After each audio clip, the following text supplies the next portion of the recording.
Wow. Tuesday nights are the shit. You know, I don't want to talk about too many venues on this vlog because I get scared that like a bunch of people would see it and then people would come to the venue. Terribly selfish, I know. But like, actually that's the thing. But by the time probably anyone sees this vlog, the spot won't even be the same spot, so it's probably fine.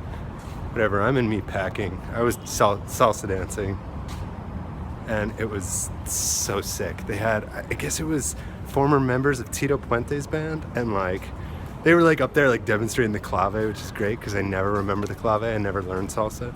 But shit, man, these people just dance. These people just dance, and it's like, I can dance with them. It's like, wow, look, I can dance with people again. In the partner dance communities, I most of the time feel like I can't dance with people. Not always, but most of the time. And a lot of it has to do with the way people are using their bodies.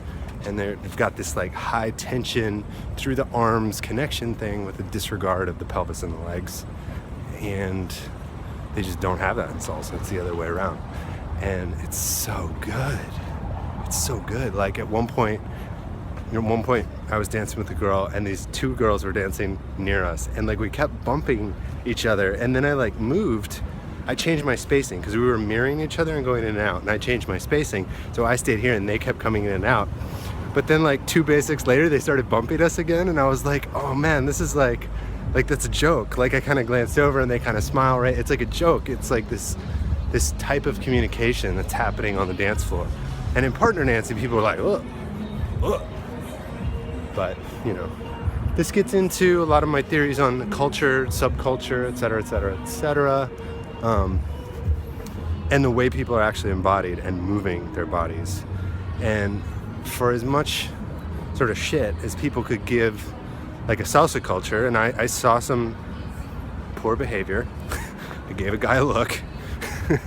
Some girls walked off dancing with this guy, right? But like, and like bar culture, as much as that can have bad connotations, the places I go, both to bars and like dance halls in New York, people are so nice and respectful for the most part, and there's this deep communication happening.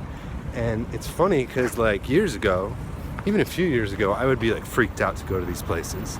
Everyone's beautiful, everyone's cool, and everyone can dance, you know? It's like, wow, okay, this is a little intimidating, but there's something that happens, there's a magic that happens in a time, in a space where people can like just dance freely in a social experience. And like there's also like, you know, like social structures and men and women and flirtation and attraction and repulsion, and the chase is happening while people dance.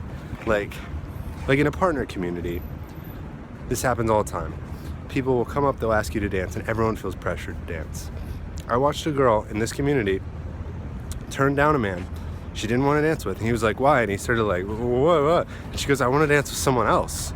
And she turns to me, literally, and she goes, do you want to dance? And I was just like, wow.